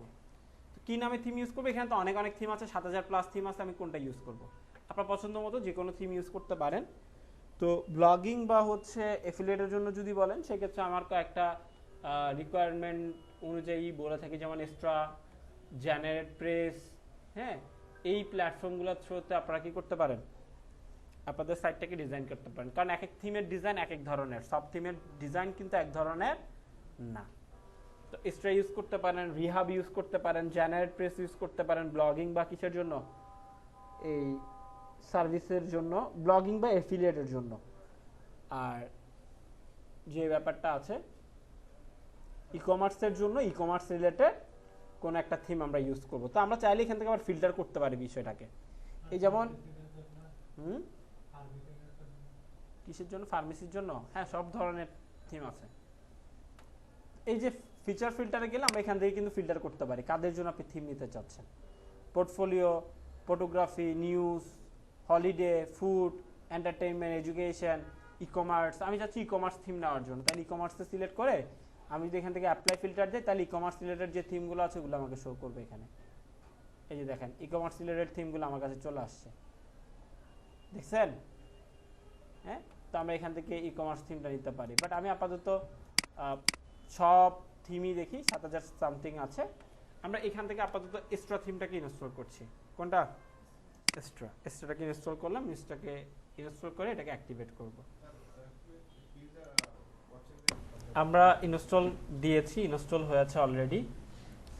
দেন আমরা সেটাকে অ্যাক্টিভেট করব, কারণ অ্যাক্টিভেট না করলে সেটা কাজ করবে না। আমাদের যেহেতু অ্যাক্টিভেট করতে হবে, সেক্ষেত্রে আমি অ্যাক্টিভেটে ক্লিক করলাম।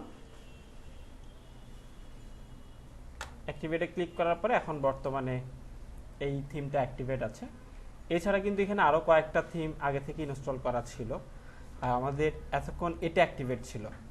আমরা এখন কি করেছি, এক্সট্রা নামে এই থিমটাকে অ্যাক্টিভেট করেছি আর কি।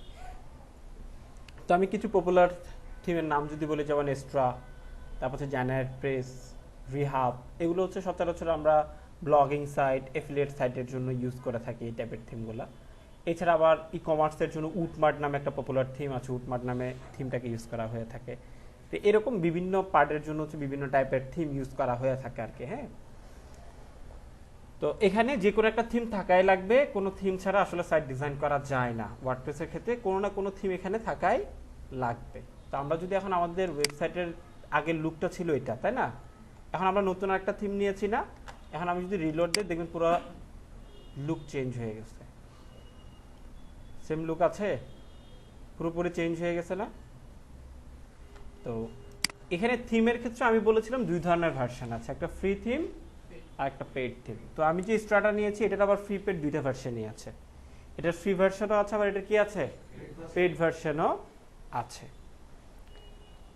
এখন আমরা যে থিমটা এখানে যেভাবে দেখতে পাচ্ছি, আমাদের লুকটা কিন্তু এরকম না, ওইরকম লুকটা না। রিজনটা হচ্ছে আমরা যে থিমটাকে ইনস্টল করেছি, আবার এই থিমের সাথে কিছু ড্যামো থাকে। কিছু কি থাকে? ড্যামো থাকে। আমরা ড্যামোটাকে আপলোড করি নাই। তো এই যে থিমটাকে করার পরে দেখেন এখানে একটা সেকশন চলে আসছে এক্সট্রা নামে, এটা কিন্তু আগে ছিল না, এই থিমের উপর বেস করে আসছে। তো এটা ড্যাশবোর্ডে যদি আমরা যাই, আমরা চাইলে এখানে দেখেন স্টার্টার ট্যাম্পলেট নামে একটা সেকশন আছে। এই ট্যাম্পলেট সেকশনে গেলে আমরা এখানে কিছু ট্যাম্পলেট পাবো। ওই ট্যাম্পলেটগুলোর মধ্যে যেটা আমার পছন্দ, চাইলে আমি ওই ট্যাম্পলেটটাকে ইউজ করতে পারবো। তো এই ট্যাম্পলেটটাকে পাওয়ার জন্য এখানে একটা প্লাগইনস ইনস্টল করতে হয় স্টার্টার ট্যাম্পলেট নামে। তো স্টার্টার ট্যাম্পলেটে ক্লিক করার পরে যদি আমি ইনস্টল অ্যান্ড অ্যাক্টিভেট দেই, তাহলে হচ্ছে আমার ওই যে প্লাগইনসটা ইনস্টল হবে। তারপর গিয়ে আমি তাদের যে ডেমোগুলো আছে বা ট্যাম্পলেটগুলো আছে, তাইলে আমরা ওটা ইউজ করতে পারবো, আদারওয়াইজ এটা ইউজ করতে পারবো না। তো প্রত্যেকটা থিমেই এই ধরনের অপশন আছে, আলাদা আলাদা, এক একটা থিম এক এক ধরনের, সব থিম কিন্তু সেম না, এক এক থিমে এক এক ধরনের। কিছু কিছু থিম আছে সম্পূর্ণ পেইড, আবার কিছু থিম আছে সম্পূর্ণ ফ্রি, আবার কিছু থিম আছে ফ্রি পেইড দুইটাই মিক্স করা। কথা ক্লিয়ার? তো আমরা দেখি এখানে ওদের কি কি ধরনের ট্যাম্পলেট আছে আর কি, আমাদের কোন ট্যাম্পলেটটা পছন্দ হয় আমরা দেখি। এখানে বিভিন্ন ধরনের ট্যাম্পলেট আছে। তো আগে হচ্ছে ওই প্লাগইনসটাকে ইনস্টল করতে দিয়েছি, ওটা ইনস্টল হয়ে অ্যাক্টিভেট হয়ে যাবে অটো। এটা একটা প্লাগইনস আর কি। হ্যাঁ, কারণ যে আমি কিছুক্ষণ আগেই বললাম, কোনো নতুন ফিচার যুক্ত করতে চাইলে আমাকে কি অ্যাড করতে হয়, প্লাগইনস অ্যাড করতে হয়। কারণ এখানে তো কোডিং এর কোনো কাজ নাই আমার, যার কারণে পুরোপুরি ডিপেন্ড করে কিসের উপর, প্লাগইনসের উপর। তো এটা ইনস্টল হচ্ছে, ইনস্টল হোক। দেখেন থিমটা ইনস্টল হয়ে কি হয়ে গিয়েছে, অ্যাক্টিভেট হয়ে গিয়েছে। তো এটা অটো লোড নিচ্ছে, লোড নিলে তারপর ওদের যা যা ট্যাম্পলেট আছে ট্যাম্পলেটগুলো চলে আসবে। তো এখানে দুইটা অপশন, একটা হচ্ছে এআই ওয়েবসাইট বিল্ডার, একটা হচ্ছে ক্লাসিক স্টার্টার ট্যাম্পলেট। তো এদের আবার এআইও আছে সাথে। হ্যাঁ, চাইলে হচ্ছে এআই এর থ্রুতে আপনি কি করতে পারেন, আপনার সাইটটাকে বিল্ড করতে পারেন। আবার হচ্ছে তাদের কিছু আগে থেকে প্রি বিল্ড ট্যাম্পলেট আছে, ওখান থেকে আপনি আপনার পছন্দের ট্যাম্পলেটটা ইউজ করতে পারেন। তো আমি এখান থেকে তাদের আগে থেকে যে ট্যাম্পলেটটা বিল্ড করা আছে ওই ধরনের একটা ট্যাম্পলেট দেখতে চাচ্ছি, যার কারণে এখানে আসলাম। এখানে অনেক ট্যাম্পলেট আছে, ট্যাম্পলেটগুলো এখানে আসবে। তো আবার ওই সাইটগুলোকে ডিজাইন করার জন্য বিভিন্ন পার্ট আছে, যেমন Elementor, Beaver Builder, Thrive Architect, WP Bakery, এই ধরনের আবার অনেকগুলো পার্ট আছে যেগুলো হচ্ছে সাইটটাকে ডিজাইন করার জন্য ইউজ করা হয় আর কি। এগুলো হচ্ছে প্লাগইনস আর কি, এক একটা ওয়েব পেজ বিল্ডার প্লাগইনস বলা হয়ে থাকে। তো পার্টগুলো তো আসলে ওয়েব ডিজাইনারের পার্ট, তারপরে জাস্ট আমরা একটু বেসিক পার্টটা একটু জানছি আর কি। হ্যাঁ, নিজের জন্যই ভালো জানলে, কেন নিজে যদি কোনো একটা সাইট বিল্ড করতে চাই তাহলে বেসিকটা আইডিয়া থাকলে তো কাজ করার একটু ইজি হয় আর কি। হ্যাঁ, তো দেখেন এখানে আসার পরে এখানে অনেকগুলো ট্যাম্পলেট আসবে, ট্যাম্পলেটগুলো লোড নিচ্ছে, একটু সময় নিচ্ছে। তো ট্যাম্পলেট আসলে আমরা এখান থেকে আমাদের পছন্দের যে কোনো একটা ট্যাম্পলেট চাইলে ইনস্টল করতে পারি। তো ডিজাইনটা হুবহু তখন ওইটার মতোই হয়ে যাবে, এখানে যে ট্যাম্পলেটটা থাকবে হুবহু ওইটার মতোই হয়ে যাবে। এই যে দেখছেন এখানে অনেকগুলো ট্যাম্পলেট আসছে। তো আমি যদি এখানে চাচ্ছি এলিমেন্টের দিয়ে ডিজাইন হয়েছে এরকম ট্যাম্পলেটগুলো কোনগুলো, তাহলে এলিমেন্টের সিলেক্ট করার পরে এখানে শুধুমাত্র এলিমেন্টের দিয়ে যেগুলো ডিজাইন হয়েছে সে ট্যাম্পলেটগুলো দেখাচ্ছে। তো এখানে দেখেন প্রিমিয়াম লেখা আছে, দেখছেন, কারণ এখানে ফ্রি প্রিমিয়াম দুইটাই পার্ট আছে। তো এখান থেকে যদি আপনার কোনটা পছন্দ সেটা আপনি চাইলে ইউজ করতে পারেন। যেমন ধরেন আমি চাচ্ছি এটা ইউজ করার জন্য, তাহলে আমি এটাকে সিলেক্ট করলাম।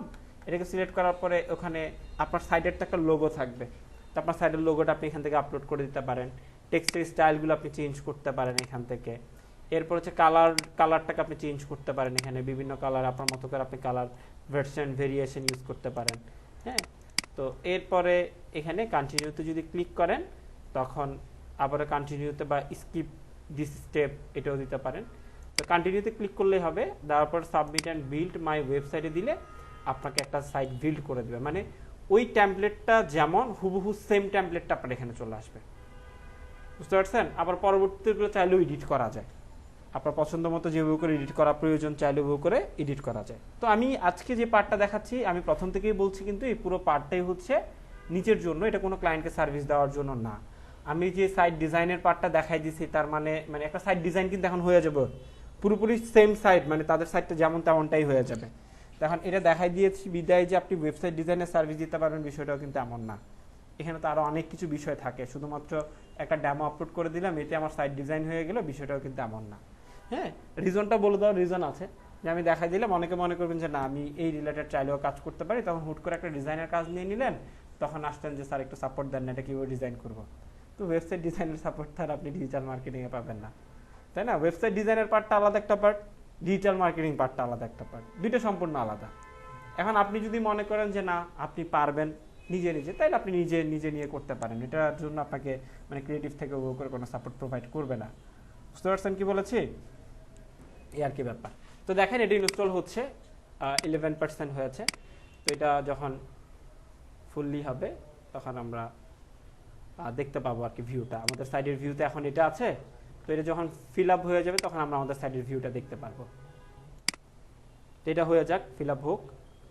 আমাদের অলরেডি ওয়েবসাইট কি হয়েছে, ইনস্টল ডেমো যেটা আপলোড দিয়েছে আর কি সেটা হয়ে গিয়েছে। আমরা এবার আমাদের সাইটটাকে ভিউ করি, ভিউ ইউর ওয়েবসাইট। পুরো লুকটাই দেখবেন একদম প্রফেশনাল একটা সাইট চলে আসছে, দেখছেন? সাইট এক ক্লিকে ডিজাইন হয়ে গেছে, পুরো একটা সাইট ডিজাইন হয়ে গেছে।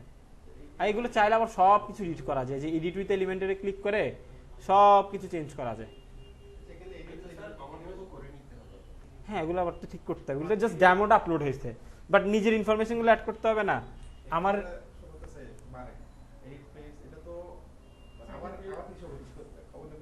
না না, এটা তো আপনি যে ওয়ার্ডপ্রেসে লগ ইন করছেন এর জন্য আপনাকে শো করতেছে। এটা লাইভ না এখন সাইটটা? হ্যাঁ, beautybasket.com এ গেলেই তো সাইটটা দেখতে পাবে। এটা তো এখন লাইভ সাইট, এটা তো পুরো লাইভ করে ফেলছি না আমরা সাইটটাকে, তো পাবলিশ হয়েছে না এটা। বাট হচ্ছে এটা গুগল ইন্ডেক্স হয় নাই। কেন ইন্ডেক্স হয় নাই? ওই যে অফ করে রাখছি, robot.txt ব্লক করে রাখছি, সার্চ ইঞ্জিন ভিজিবিলিটি অফ করে দিছি, রোবটে খুঁজে পাবে না, কিন্তু কেউ ডিরেক্ট ওয়েবসাইটের ইউআরএল দিলে যাইতে পারবে। beautybasket.com ডিরেক্ট লিখতে হবে, সার্চ বারে beautybasket.com লিখতে হবে পুরোপুরি। না না, এটা র্যাঙ্ক হবে না তো, কারণ এগুলো ইন্ডেক্স হয় না তো। এইটা হবে, কারণ এটা তো আমার প্রিমিয়াম সাইট, beautybasket.com এর প্রিমিয়াম সাইট। বাট আপনাদেরকে যে ফ্রি সাইটগুলো দেখাবো, ফ্রি সাইটগুলো কি করা যাবে না, র্যাঙ্ক করানো যাবে না, ওগুলো ইন্ডেক্সই হয় না, ওগুলো গুগল ইন্ডেক্স হয় না। না, হবে না, ওগুলো ব্লক করা থাকে। ফ্রি সাইটে যদি ইন্ডেক্স হয় তাহলে তো আর মানুষ পেড সাইটে যাইতো না, বুঝতে পারতো ব্যাপারটা। তো এই হচ্ছে আমাদের কিছু ড্যাশবোর্ডের পার্ট। আমি জাস্ট আপনাদেরকে একটু ড্যাশবোর্ড দেখালাম। আবার এখানে যে ক্লিক করে আমি আমাদের ড্যাশবোর্ডে যেতে পারবো, এই জায়গায় ক্লিক করে। হ্যাঁ, এই যে আমরা আমাদের ড্যাশবোর্ডে চলে যেতে পারবো ওয়েবসাইটে। এখন আমরা এখানে যা যা পোস্ট আছে এগুলো সবগুলো আবার আমাদের সাইটের মধ্যে পাবো। এই যে পোস্ট অপশনে গেলে পোস্টগুলো পাবো, কি কি পোস্ট আছে। তারপর যে প্রোডাক্ট সেকশনে গেলে প্রোডাক্ট রিলেটেড পার্টগুলো পাবো। পেজ সেকশনে গেলে পেজ কি কি আছে সেগুলো পাবো। হ্যাঁ, এই যে প্রোডাক্টে গেলে আমরা এখানে প্রোডাক্টগুলো দেখতে পাবো, কারণ আমরা হচ্ছে ই-কমার্স সাইট, ই-কমার্স পার্টটা আপলোড করছে এই জন্য প্রোডাক্ট আসছে আর কি। এই যে দেখছেন প্রোডাক্টগুলো, এগুলো অটো আপলোড হয়ে গেছে, কারণ ওই যে ফাইলের মধ্যে ছিল, যে ফাইলটা আপলোড দিয়েছে সেই ফাইলের মধ্যে ছিল, এই জন্য আর কি। তো এটাও জাস্ট এমনিতে আপনাদেরকে দেখানোর সুবিধার্থে দেখানো। হ্যাঁ, এই ক্ষেত্রে এখন আপনারা যদি প্র্যাকটিস করতে চান, ড্যাশবোর্ডটা যদি পেতে চান, সেক্ষেত্রে আপনারা আপাতত প্রো ফ্রি হোস্ট থেকে ট্রাই করেন। কোথেকে? প্রো ফ্রি হোস্ট থেকে ট্রাই করেন। তো সাইটটা একটু বেশি স্লো, মানে সাইট একটু স্লো কাজ করে। হ্যাঁ, তো আপনারা প্রথমে এখানে একটা ক্রিয়েট অ্যাকাউন্টে ক্লিক করে অ্যাকাউন্ট ক্রিয়েট করে নেবেন, অথবা আপনারা একটা কাজ করতে পারেন, ইউটিউব থেকে একটা দেখে নিতে পারেন প্রো ফ্রি হোস্টে কীভাবে অ্যাকাউন্ট ক্রিয়েট করতে হয়, এখান থেকে কীভাবে করে সাইট নিতে হয়, ওখান থেকে দেখে নিজেরা একটা সাইট ক্রিয়েট করতে পারবেন। তো আপনাদের এই জায়গায় অ্যাসাইনমেন্টটা থাকবে, আপনারা প্রো ফ্রি হোস্ট থেকে একটা সাইট মেক করে এই যে ড্যাশবোর্ডে লগ ইন করে ড্যাশবোর্ডের স্ক্রিনশট নেবেন। আমার এই যে ড্যাশবোর্ডটা হুবহু সেম ড্যাশবোর্ডটা আসবে। আর আমি যেভাবে করে ইনস্টল করেছি সি প্যানেলে গিয়ে, সি প্যানেল থেকে সফট কলাস ইনস্টলার, এরপরে ওয়ার্ডপ্রেস ইনস্টল করলাম, ইউজার নেম পাসওয়ার্ড দিলাম, হুবহু সেম অপশনগুলো পাবেন কোথায়? প্রো ফ্রি হোস্টে। বুঝতে পারছেন? ইউটিউব থেকে একটা ভিডিও দেখে নিজেরাও কিন্তু ইজিলি করতে পারবেন। ঠিক আছে, এটাই থাকবে আপনাদের অ্যাসাইনমেন্ট। স্ক্রিনশট নিতে পারেন। হ্যাঁ, এই যে আমাদের এই ড্যাশবোর্ডের স্ক্রিনশট নিয়ে দিতে হবে, এটার ড্যাশবোর্ডের। ওই যে আপনারা প্রো ফ্রি হোস্টে অ্যাকাউন্ট ক্রিয়েট করে দেন, এখান থেকে ওয়েবসাইট নেবেন না, ওই ওয়েবসাইটের স্ক্রিনশট নিয়ে গ্রুপে পাবলিশ করবেন। আচ্ছা, উইন্ডোজ, হ্যাঁ উইন্ডোজ প্লাস প্রিন্ট স্ক্রিন দিলে হয়ে যায়। বাট যদি ওইটাতে ঝামেলা হয়, শর্টকাট কি যদি কেউ ইউজ করতে প্রবলেম মনে করেন, তাহলে উইন্ডোজ 10 এর মধ্যে স্নিপিং টুল নামে একটা টুলস আছে। স্নিপিং টুল নামে একটা কি আছে টুলস, মানে সফটওয়্যার আর কি। এই সফটওয়্যারটাই যে আমি সার্চ করার সাথে সাথে চলে আসছে এখানে, মানে কম্পিউটারের মধ্যে ডিফল্ট থাকে। তো এই যে ওপেন করলে আপনার টুলসটা চলে আসবে, বা হচ্ছে এটা চলে আসবে। আর আসলে এই যে এখানে নিউ অপশন আছে না, এই নিউ অপশনে ক্লিক করে আমি কতটুক ধরে স্ক্রিনশট নেব আমি আমার মতো করে সিলেক্ট করতে পারবো। এই যে ধরেন আমি এটুক পর্যন্ত স্ক্রিনশট নেব, তাহলে এই যে দিলাম, এই যে স্ক্রিনশট হয়ে গেছে। দেওয়ার পরে এখন জাস্ট এটাকে সেভ করে নিলেই হবে। সেভ করে দেন হচ্ছে আপনি কি করতে হয়, যে সেভ কি নামে সেভ করবেন, সেভ করে কোথায় সেভ করতেছেন, ডাউনলোডে করতেছেন নাকি ডকুমেন্টসে করতেছেন একটু দেখে করে দেন হচ্ছে আপনি এটা সাবমিট করে দিতে পারবেন। ঠিক আছে,